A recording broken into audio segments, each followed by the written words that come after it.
आस आमे ओडिया व्यंजन वर्ण को थरे उच्चारण करिबा। क ख ग घ व च छ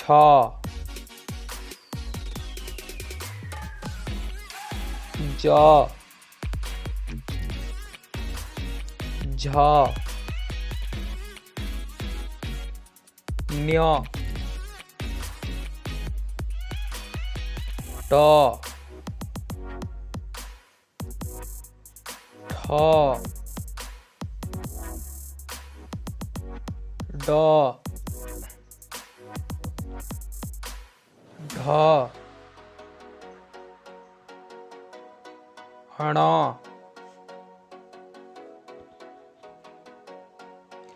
त थ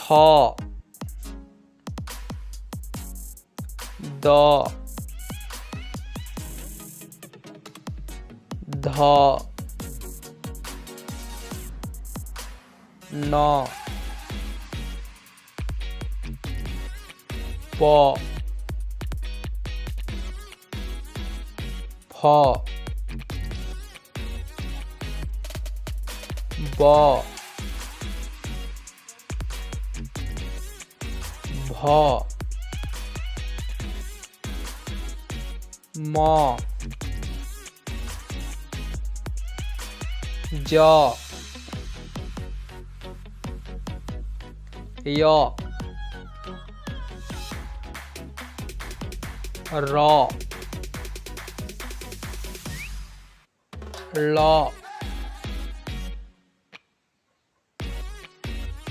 ल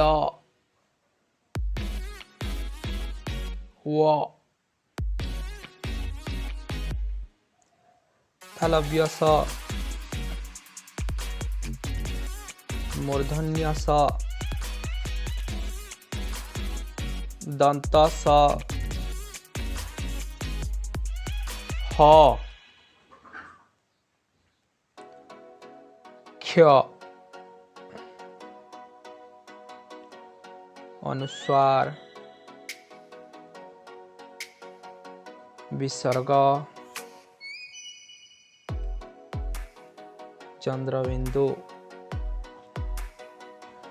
ओडिया वर्णमालार व्यंजन वर्ण को दुई भाग रे भाग करा जायछि, यथा वर्गीय व्यंजन और अवर्गीय व्यंजन। वर्गीय व्यंजन क ठारू म पर्यंत।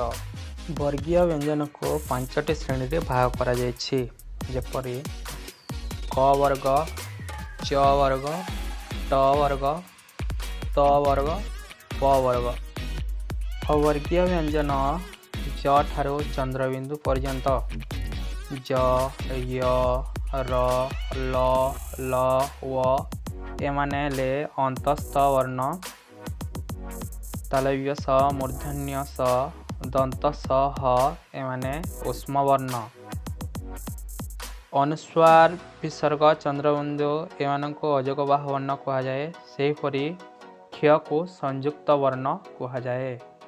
एमिति एजुकेशनल वीडियो देखिबा पई आम चैनल टी को सब्सक्राइब कर नियंतु और साइड रे थिबा बेल आइकन टी को प्रेस कर दियंतु, जद्वारा अपलोड करथुवा नवा वीडियो आपण मानक पाखको शीघ्र पहुंची जिवो।